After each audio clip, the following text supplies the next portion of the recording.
یا حبیبی یا رسول اللہ نظر سے دور کنارہ ہے یا رسول اللہ بور میں بیڑا ہمارا ہے یا رسول اللہ نانا خدا پہ ہے قابو نہ ہاتھ میں پتوار بس اب تمہارا سہارا ہے یا رسول اللہ بھیک دو لالوں کا صدقہ چاند سے حالوں کا صدقہ گود کے پالوں کا صدقہ کربلا بالوں کا صدقہ یا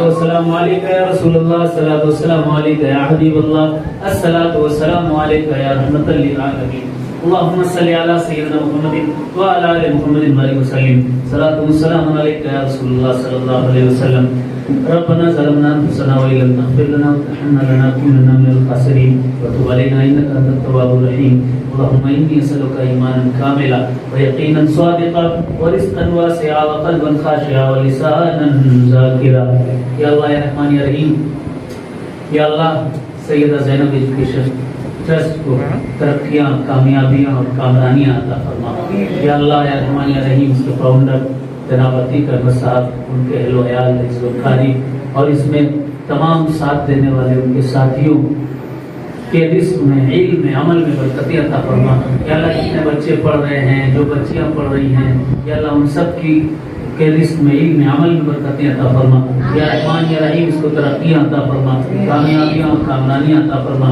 جتنے لوگ حاضر ہیں ان سب کے رزق میں علم میں عمل میں برکتی عطا فرما یا اللہ آفات سے بلیات سے مصیبتوں سے حادثوں سے بری نظر سے جادو ٹونے سے اور تمام پریشانیوں سے یا اللہ قرضوں سے نجات عطا فرما دے یا اللہ قرضوں سے نجات عطا فرما دے یا اللہ جو حج کے لیے جا رہے ہیں ان کے سفر میں کامیابیاں کامرانیاں اور یا اللہ یا رحمان یا رحیم صحت کے ساتھ خیریت کے ساتھ اس سفر کو حج کے سفر کو مکمل فرما دے یا اللہ یا رحمان یا رحیم یا ستار یا غفار ہمارے اگلے پچھلی صغیرہ و کبیرہ ضرور کو معاف فرما یا اللہ صحابہ اور اہل بیت کی محبت پیدا فرما غوث و خواجہ مدار اعظم اور تمام بزرگوں کی محبت پیدا فرما دے یا اللہ اولیاء کا صدقہ عطا فرما اولیاء کے صدقے میں کامیابیاں اور کامرانیاں عطا فرما ان اللہ و ملائکتہ یصلون علی النبی یا ایھا الذین آمنوا صلوا علیہ وسلموا تسلیما اللهم صل علی سیدنا و شفیعنا مولانا محمد بارک وسلم بقدر حسنہ و جمالہ سبحان ربک رب العزۃ عما یصفون وسلام علی المرسلین الحمدللہ۔ جو عازمین حج ہیں انہیں تہنیت کے لیے بھی یہ جلسہ رکھا گیا ہے۔ جی جی جی جی تو کیا کہنا چاہتے ہیں؟ سیدہ زینب ایجوکیشنل فاؤنڈیشن میں اس کے بینر تلے جو یہ الحمدللہ مدرسہ چل رہا ہے بچیوں کا بچوں کا، وہاں حاضری ہوئی الحمدللہ، اور یہاں پر حاجیوں کی ہمت افزائی کے لیے قرآن مقدس میں اللہ تبارک و تعالیٰ نے عازمین حج کے لیے ان کا ادب کرنا اور ان کا احترام کرنے کا حکم بھی دیا ہے۔ لا تحلوا شعائر اللہ ولا الہدی ولا القلائد ولا آمین البیت الحرام۔ آمین البیت الحرام میں یہ حاجی اور معتمر آ جاتے ہیں جو حج کرنے یا عمرہ کرنے جاتے ہیں، تو ان کی عزت اور احترام کرنا ہم سب کا فرض بھی ہے، اور ہم لوگوں کے لیے ضروری ہے کہ جب کوئی حاجی خانہ کعبہ کے لیے جائے، حضور کی زیارت کے لیے جائے، تو ان حاجیوں کا احترام کریں، ان کے لیے محفلیں سجائیں، اور حضور کی بارگاہ میں ضرور جائیں۔ جب مکے جائیں تو مدینے ضرور جائیں۔ کچھ لوگوں کا سوچنا یہ ہے کہ ہم صرف مکہ ہو کر چلے آئیں، مدینے کی جانے کی کوئی ضرورت نہیں ہے۔ تو طبرانی کی حدیث ہے، حضور نے ارشاد فرمایا من حج البیت فلم یزرنی فقط جفانی، جس نے کعبے کا حج کیا اور میری زیارت نہ کی اس نے مجھ پر ظلم کیا۔ تو یہاں سے جائیں تو خانہ کعبہ کی حج بھی کریں اور حضور کی بارگاہ میں بھی جائیں. جی تو یہی آپ کی تلقین رہے گی. جو حالات حاضرہ ہیں اور خاص طور پر وقف کا جو مسئلہ ہے سپریم کورٹ میں زیر سماعت ہے، تو دوسری طرف احتجاجات بھی ہو رہے ہیں وقف کے نئے قانون کے خلاف. جی تو ہمارے ملک کے حالات تو کوشش کی جاتی ہے کہ بد سے بدتر کیے جائیں، اور سیاست بھی اسی پر چل رہی ہے. لیکن خدا کا شکر ہے کہ یہاں کی عوام بہت سمجھدار ہے. ملک ہندوستان کے ہندو مسلم سب جانتے ہیں کہ یہ ایک سیاست ہے، مل جل کر رہ رہے ہیں اور اس چیز کو توڑتے چلے جا رہے ہیں. یہ بھی سیاسی حربہ ہو سکتا ہے اور اللہ نے چاہا یہ بھی ٹوٹ ہی جائے گا. جس سلسلے سے میں بلونگ کرتا ہوں، صوفی سلاسل میں بہت سارے سلسلے ہیں، چشتیہ ہے، قادریہ ہے، ابوالعلائیہ ہے، جہانگیریہ ہے. اسی میں ایک سلسلہ ہے سلسلہ عالیہ مداریہ. جب آپ تاریخ اٹھائیں گے پرانی کتابیں فارسی کی، چاہے آپ بحر ذخار اٹھا کر کے دیکھیں یا گرو نانک کی کتاب 600 سال پرانی کتاب جنم ساکھی گرو نانک جی دی، آپ یہ اٹھا کر دیکھیں گے تو ان تمامی کتابوں میں حضرت سید بدیع الدین قطب المدار کا تذکرہ ہے. بنگلور میں بھی مدار پاک کا چلہ ہے، قریب میں کولار ہے، وہاں مدار پاک کے سلسلے کی ایک مزار ہے حضرت سرکار قطب غوری رحمۃ اللہ علیہ کی. تو یہ سب ایک لائن سے، اور سمجھنے کی بات یہ ہے کہ اب جو پہلے زمانے میں جو بزرگوں کی زمینیں ہوا کرتی تھی وہ وقف ہوا کرتی تھیں، کسی بادشاہ نے کر دی، کسی نواب نے کر دی، یا کسی پیسے والے نے کر دی، زمیندار نے کر دی. اگر دیکھا جائے تو ہندوستان میں ایک مقام پایا جاتا ہے جس کو تقیہ کہتے ہیں، اور وہ اس کی تعداد لاکھوں میں ہے، اور وہ اس وقت وقف کے ہی ہاتھوں میں ہے. ان تقیوں پر فقرائے مداریہ، قلندر اور ملنگان کرام رہا کرتے تھے، خانقاہوں میں رہا کرتے تھے، چلوں تقیوں میں رہا کرتے تھے. تو وقف کی بہت بڑی زمین سلسلے عالیہ مداریہ سے بلونگ کرتی ہے، اس میں بلونگ کرتی ہے. اور ہم لوگوں کو تو زیادہ فکر ہونی چاہیے، کیونکہ ہمارے سلسلے کی بہت بڑی زمینیں وہ وقف میں لکھی ہوئی ہیں. دعا کرتے ہیں یہ جو 3 شق ہیں اس میں وہ بڑی خراب ہیں.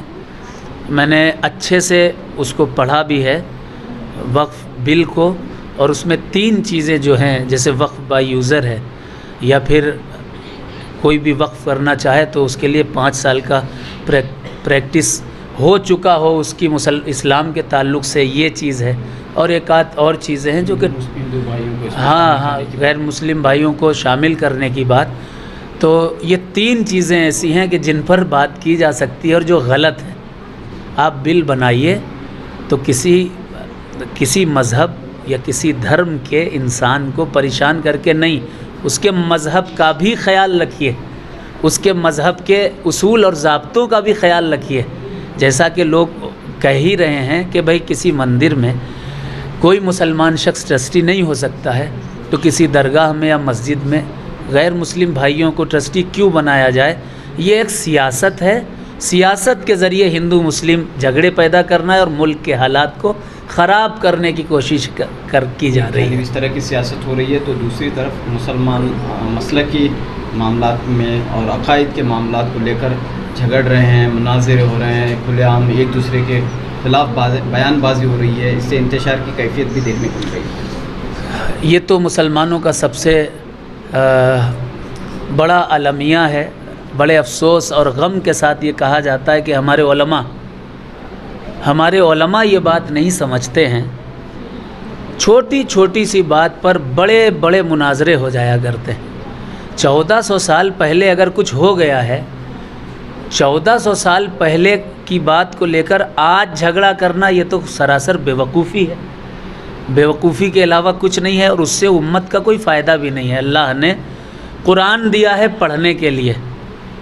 اللہ تبارک و تعالیٰ نے 5 چیزیں فرض کر دیں: کلمہ، نماز، روزہ، حج اور زکوٰۃ. اگر اس پر عمل کر رہا ہے آدمی تو مسلمان ہے. صحابہ سے محبت کر رہا ہے کیونکہ قرآن میں اللہ تبارک و تعالیٰ نے ان سے محبت کرنے کا حکم دیا. اہل بیت سے محبت کر رہا ہے کیونکہ قرآن میں اللہ نے ان سے محبت کرنے کا حکم دیا. اب جو اختلافی باتیں ہیں، پہلے زمانے میں جو خانقاہی لوگ ہوا کرتے تھے ان باتوں کو سنا اس کان سے اور اس کان سے نکال دیا تاکہ اس میں جھگڑا نہ پیدا ہو، اختلاف نہ پیدا ہو. لیکن جب سے انٹرنیٹ آیا ہے تو کچھ مسلم نما یہودی وہ انٹرنیٹ پر آ کر کے کچھ لوگ ایسے ہیں، کوئی ڈاکٹر ہے، کوئی انجینئر ہے اور کوئی بنا بال کا ہے، وہ آ کر کے زیادہ تر اختلافی باتیں وہ یوٹیوب پر بیان کرتے ہیں، قرآن اور حدیث کا حوالہ دیتے ہیں اور قرآن حدیث کو اپنی طرح سے اپنے مزاج کے مطابق پیش کرتے ہیں، بھلے ہی اس قرآن کا مقصد اور مطلب وہ نہ ہو۔ میں شارٹ اینڈ سویٹ اتنی بات کہہ کے پھر مجھے پہنچنا ہے ایئرپورٹ کے لیے، تو عرض کرنا چاہتا ہوں، قرآن پاک میں اللہ نے ارشاد فرمایا وَيُضِلُّ بِهِ كَثِيرًا وَيَهْدِي بِهِ كَثِيرًا، اسی قرآن سے لوگ ہدایت بھی پائیں گے اور اسی قرآن سے لوگ گمراہ بھی ہوں گے۔ اسی قرآن سے گمراہ کیسے ہو سکتا ہے کوئی مسلمان؟ اس لیے کیونکہ کچھ لوگ آج یوٹیوب پر آ کر کے باقاعدہ طور پر قرآن مقدس کی آیتوں کی تفسیر اپنے حساب سے کر کے لوگوں میں انتشار پیدا کر رہے ہیں۔ میرا میسج مسلمانوں کے لیے یہ ہے، خاص طور پر پورے مداریت کی طرف سے میرا میسج یہ ہے کہ آپ کو اللہ نے بالکل سیدھا راستہ دیا ہے، اطیعوا اللہ، قرآن پاک کی آیت اطیعوا اللہ واطیعوا الرسول واولی الامر منکم، اللہ کی اطاعت کرو، اس کے رسول کی اطاعت کرو، اور تمہارے بڑے جو کرتے چلے آئے ہیں، اولی الامر کرتے چلے آئے ہیں، پہلے سے کرتے چلے آئے ہیں، وہ کرتے رہو، کوئی بھی نئی بات اپنے اندر آنے مت دو، کوئی نیا فرقہ نہیں، کوئی نئی جماعت نہیں، کسی یوٹیوبر کی کوئی نئی بات نہیں، آپ مل جل کر رہیے، کیونکہ قرآن نے کہا ہے فَإِن تَنَازَعْتُمْ فِي شَيْءٍ فَرُدُّوهُ إِلَى اللَّهِ وَرَسُولِهِ، اگر آپ کے درمیان کوئی اختلاف ہو گیا ہے تو اللہ اور اس کے رسول پر چھوڑ دو، جھگڑا مت کرو، مل کے رہو، اور جو باپ دادا کرتے چلے آئے ہیں وہ کرتے رہو، یہی میسج ہے۔ آپ کا اس میں شریف ہوتا ہے؟ میرا نام مفتی سید شجر علی ہے، مداری، میرا سلسلہ مداریہ ہے، بہت قدیمی سلسلہ ہے، عورتوں میں اکثر ایک نام مہینوں کے مشہور ہیں، مدار کا مہینہ، مدار کا درخت، تو وہی سلسلہ عالیہ مداریہ سے میرا تعلق ہے۔ مکن پور شریف میں میرے والد سجادہ نشین ہیں۔ الحمدللہ آج میں سمجھتا ہوں دنیا کا بہت بڑا خوش نصیب انسان ہوں میں، کیونکہ اللہ تعالیٰ نے حج کے لیے مجھے چن لیا ہے، اور آج جو ہے شہر بنگلور کے سیدہ زینب ایجوکیشن فاؤنڈیشن میں الحاج عتیق احمد جو بانی چیئرمین ہیں، ان کی سرپرستی میں یہاں حاجیوں کو مدعو کر کے ان کی شال پوشی اور گل پوشی کی گئی۔ ماشاءاللہ دیکھیے، میں جب سے میرا نام جو حج میں میرا نام اٹھا تو میرے دل میں ایک بات بار بار آتی رہتی ہے کہ کچھ حضرات جیسا کہ سیدہ زینب ایجوکیشن فاؤنڈیشن سے بہت سارے پروگرامز کرتے رہتے ہیں، ہر پروگرامز میں ہر شہر کو ادھر ادھر ہم عتیق صاحب کے ساتھ جاتے رہتے ہیں۔ عتیق صاحب تو 2-3 بار حج کر چکے ہیں، میں تو حج نہیں کیا، تو بار بار لوگ حاجی صاحب، حاجی اسماعیل، میں سمجھا ابھی 4 سال کی بات بول رہا ہوں، میرے دماغ میں آتی تھی میں کیسا جا سکتا ہوں، نہیں ہوتا میرے ہاتھ سے، پھر بھی حاجی بول رہی ہے تو دماغ میں بات ہے انشاءاللہ اللہ مجھے بلائے گا۔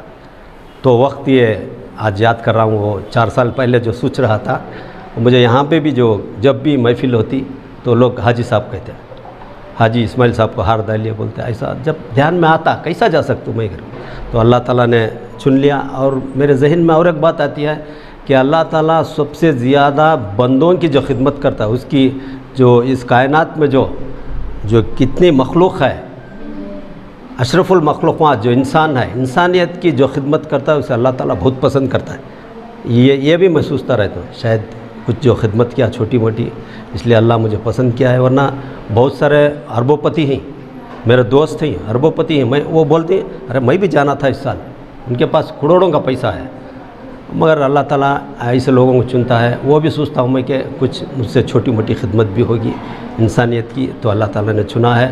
اللہ کا بہت بڑا فضل و احسان ہے کہ میں کم سے کم 1 ہفتے سے نہیں سو رہا ہوں۔ میرا دماغ میں پچھلے 1 سال پہلے ہم عمرہ گئے تھے، تو وہ بھی تعجب ہوتا کہ ابھی 1 سال ہوا عمرہ جا کے، پھر اللہ تعالیٰ نے حج نصیب فرمایا، تو 1 ہفتے سے میں نیند نہیں کر رہا ہوں، وہ مجھے مدینہ مکہ ہی نظر آ رہا ہے، تو اتنا خوش نصیب ہوں۔ اور سیدہ زینب ایجوکیشن فاؤنڈیشن کا میں تہہ دل سے شکریہ ادا کرتا ہوں، الحاج عتیق احمد صاحب کا۔ اس کے ساتھ ساتھ جس طرح عتیق صاحب نے بتایا کہ ہماری جو مسلمان کی جو زندگی ہے، حج، نماز، روزہ، زکوٰۃ، صرف یہی نہیں ہے، ہم اس پہ چل رہے ہیں۔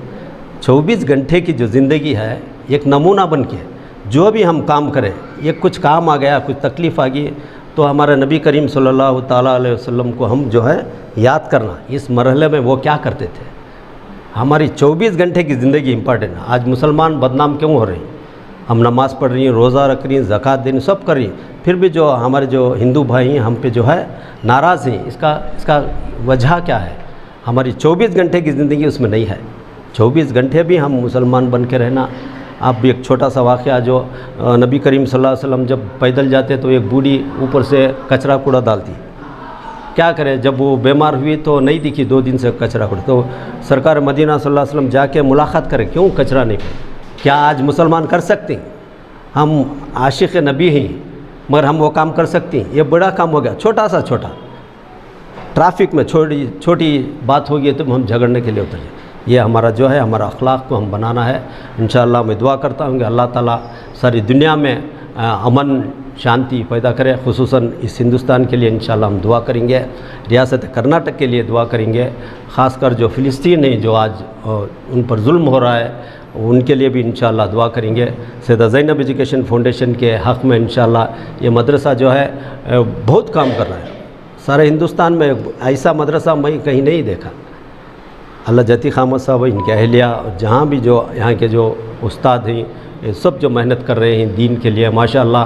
ایک بنگلور شہر میں 300 سے زیادہ بچے، لڑکیاں تعلیم، یہ معمولی بات نہیں، یہ نسل با نسل ترقی۔ ایک لڑکی کو کچھ تعلیم دے دیں تو وہ نسل با نسل، ایک لڑکی تعلیم نہیں پاتی، خاص کر خواتین کا مدرسہ ہے یہ بہت بڑی خوشی کی بات ہے۔ یہ خواتین اگر تیار ہوگی ہے تو وہ نسل با نسل 1000 سال تک وہ جو ہے تعلیم قائم رہے گی انشاءاللہ۔ سیدہ زینب ایجوکیشن فاؤنڈیشن کے حق میں اور بانی اور چیئرمین اللہ جتی خامد صاحب بہت فکر رکھتے ہیں قوم ملت کی، ان کے حق میں، ان کے اہلیہ کے حق میں، تمام ذمہ داران کے حق میں انشاءاللہ دعا کریں گے۔ آپ تمام ہمارے لیے بھی دعا کریں، اور دعا ہے کہ اللہ تعالیٰ سارے مسلمانوں کو حج نصیب فرمائے، آمین۔ السلام علیکم ورحمۃ اللہ۔ السلام علیکم ورحمۃ اللہ وبرکاتہ۔ آج سیدہ زینب ایجوکیشن فاؤنڈیشن بنگلور میں ایک چھوٹا سا پروگرام انعقاد کیا گیا تھا، جس میں حضرت شجر علی صاحب مکن پور شریف، حضرت مدار العالمین کی بارگاہ کے سجادے، آج ان کا مختصر بیان تھا، اور حاجیوں کے لیے ایک تربیتی پروگرام تھا، اور ان کی طرف سے ایک دعا کا ایک اہتمام کیا گیا تھا حاجیوں کے لیے۔ الحمدللہ، جیسا میرے بغل میں کھڑے ہیں حضرت اسماعیل صاحب، یہ اس بار ان کی فیملی کے ساتھ حج کو روانگی ہے کل ان کی۔ اس موقع پہ تمام حاجیوں حجاج اکرام کو ادھر دعوت دی گئی تھی، اور اس کے سلسلے میں تمام ہدایت جو بھی حاجیوں کو دینا تھا حضرت نے بہت اچھی خوب طرح سے انہوں نے پورا اہتمام کیا گیا تھا۔ الحمدللہ تمام کو دعائیں کو اور تمام حاجیوں کے لیے اپنا سفر کامیاب ہو، کامران ہو، اور حج مقبول ہو اللہ کی بارگاہ میں، اور تمام امت مسلمہ کے لیے اللہ خیر اور عافیت کا ایک معاملہ بنے۔ تمام دنیا میں جو پریشانی مسلمانوں کے لیے ہے، ان تمام کو آسانی اٹھانے کے لیے ایک اچھا فریضہ ہے، جو جس طرح سے 5 فرائض ہیں، یہ 4 فرائض کبھی بھی آپ انجام دے سکتے ہیں، لیکن یہ ایک ایسا خاص فرائض ہے جو اللہ نے اپنا مہمان بنا کے اپنے گھر پہ بلا کے نوازش کر کے بھیجتا ہے۔ ایک بہت بڑا احسان ہے امت مسلمہ کو، الحمدللہ۔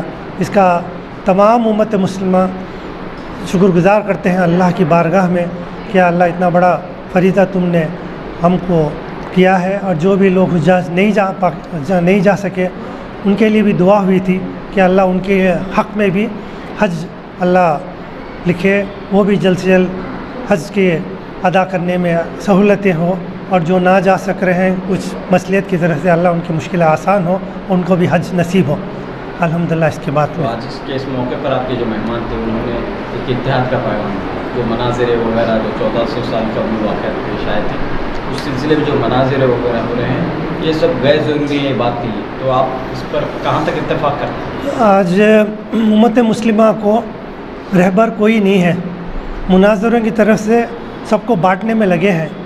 ہم نے اس لائن پہ ایک ایک مدرسہ قائم کر کے ایک چھوٹا ایک ایگزامپل دیا ہے. اللہ نے ہدایت دی ہے. ہم نے مناظرے میں نہیں پڑھے ہیں, ہم نے خلق کی خدمت میں پیچھے گئے ہیں کہ ہم دین اور دنیا کی تعلیم کے لیے اس مدرسے سے کافی محنت ہو رہی ہے. آج دیکھ سکتے ہیں 300 سے زائد بچے ہیں, لڑکے اور لڑکیاں, جو اس مدرسے میں دینی تعلیم لے رہے ہیں. اور انہی بچوں کو جو بھی دنیاوی تعلیم کے لیے مشکلات ہیں ان کے لیے اسکالرشپ کا انتظام کیا جاتا ہے. سال کی فیسیں بھری جاتی ہیں. اور جو بھی بالغ عورتیں لڑکیاں ہیں ان کے لیے ٹیلرنگ کا اہتمام کیا گیا ہے, پلس دینی تعلیم کا اہتمام کیا گیا ہے. بڑے بچوں کے لیے شام کو حفظ کا انتظام کیا گیا ہے. آج امت مسلمہ کو اس کی ضرورت ہے, مناظروں کی ضرورت نہیں ہے. دین کی تعلیم یہی ضرورت ہے. اور حضرت نے بھی بہت اچھی طرح سے بتایا کہ فرائض 5 ہے, اس پہ آپ عمل کیجئے.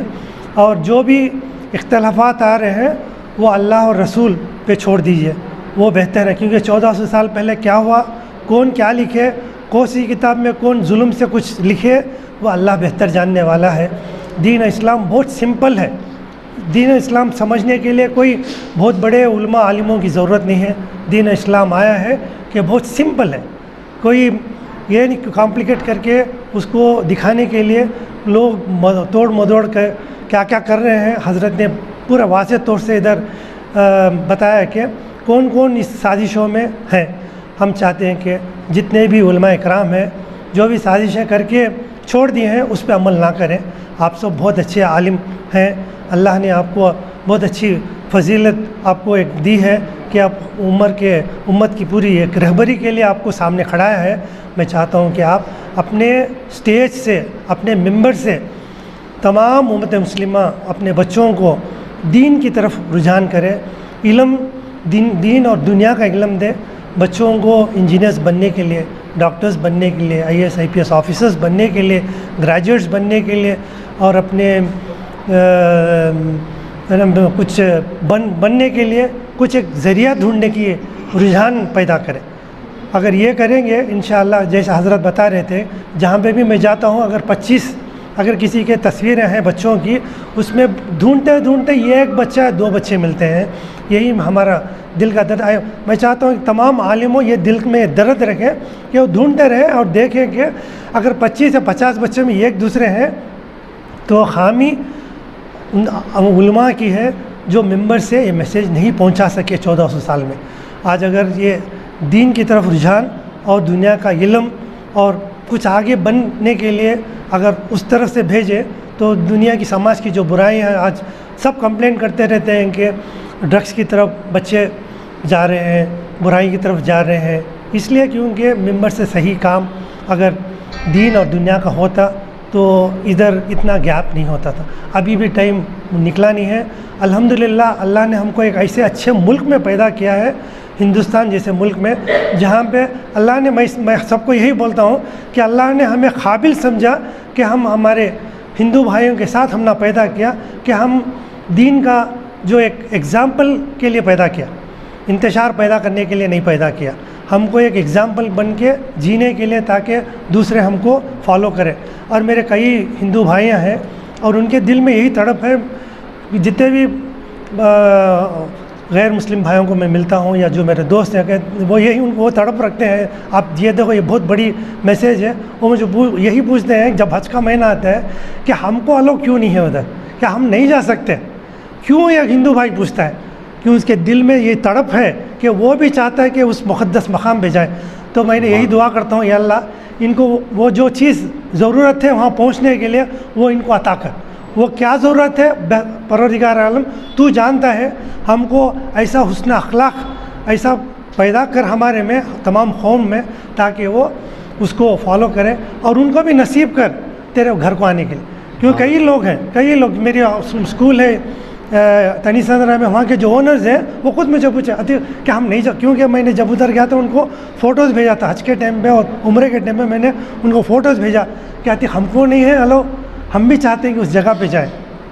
آپ دیکھیے جب آپ بہت کلوز رہتے ہیں غیر مسلمان بھائیوں کے ساتھ آپ بیٹھ کر گفتگو کرتے ہیں، آپ اپنا پورا حال سناتے ہیں مکے کے فرائض یعنی حج کے فرائض، عمرے کے فرائض، ان کے دل میں بھی تڑپ ہوتی ہے کہ کیوں ہم نہیں جائیں گے۔ تو میرا اور ایک دوست ہے رضوی صاحب، ان کے بڑے کلوز ہیں ہیرا نندنی جو بلڈرز ہیں، ان کے جو اونر ہے وہ فون کیے تھے، وہ بول رہے تھے میرے لیے بھی دعا کر دینا، ادھر حج کر رہے ہیں تو بولے میرے لیے بھی دعا کرنا رضوی بھائی۔ آپ بولیے یہ غیر مسلم کتنا عقیدہ رکھتا ہے اس حج کے موقع پہ۔ میں چاہتا ہوں کہ یہ میسیج اللہ نے ہمیں پیدا اس لیے ہندوستان میں پیدا کیا کیونکہ ہم کو قابل سمجھا کہ، لیکن ہم اس کا استعمال نہیں کریں۔ اپنا جو اسلام جو حسن اخلاق دیا ہے اس کو ہم پیش کرنے میں کہیں نہ کہیں ہم چوکے ہیں۔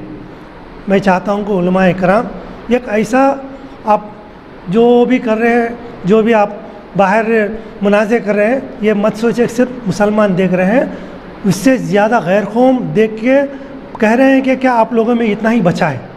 1400 سال کی بات چھیڑ کے آپ کیا اسلام کو اور دین پہ فالو کرنے والوں کیا پیچھے لے کے جا رہے ہیں، آگے لے کے جا رہے ہیں؟ اتنا کچھ دیا ہے کہ آپ ہسٹری پڑھیں گے، سب سے زیادہ انوینشنز مسلمانوں نے کی ہے۔ کیوں کی ہے؟ اتنا زیادہ علم مسلمانوں میں تھا۔ اگر سینٹرل اس میں آپ چلے جائیں گے، جیسا عراق ہے، ایران ہے یا مڈل ایسٹ کنٹریز میں، سب سے زیادہ علم وہیں پہ تھا، سب سے زیادہ مدارس تھے، سب سے زیادہ انوینشنز وہاں پہ تھے، سب سے زیادہ سائنٹسٹ وہیں پہ پیدا ہوئے، کیونکہ سب رجحان علم کی طرف تھا۔ ایسا نہیں کہ صرف دین تھا، دنیا کے جتنے بھی، میں ایک پرسوں پڑھ رہا تھا کہ نارمل جو اسپیکس آج ہم لگا رہے ہیں وہ بھی ایک مسلمانوں نے ہی اس کو ایجاد کیا تھا، اور دنیا کے جو میجرمنٹس ہیں وہ انہوں نے ایجاد کیا تھا۔ آپ پڑھتے چلے جائیے، لیکن وہ چھپا دیے ہیں۔ جب تک اپنے بچوں کو نہیں دنیا کا علم نہیں دیں گے، نہ وہ فائدہ اٹھائیں گے، نہ گھر کی حالت سدھر سکتی ہے۔ مہربانی سے میں چاہتا ہوں جتنے بھی لوگ اللہ نے انہیں اسباب دیا ہے، آپ ان بچوں کو ہاتھ پکڑیے جو آپ علم نہیں حاصل کر سک رہے ہیں، ان کے لیے مدد کیجیے۔ جیسا حضرت بتا رہے تھے کہ اس مناظروں کے لیے لاکھوں روپے خرچہ، کیا یہ لاکھوں روپے آپ بچوں پہ نہیں خرچہ کر سکتے؟ اچھا مناظرے کر کے کچھ فائدہ ہوا؟ نہیں ہوا، میرے حساب سے نہیں ہوا۔ آپ زیادہ کر کے ہے نا زیادہ تناؤ پیدا کر رہے ہیں۔ میں چاہتا ہوں کہ دین کے لیے محنت کیجیے، دین کے لیے کام کیجیے، دنیا اور آخرت دونوں ادھر سے لے کے جائیے۔ السلام علیکم۔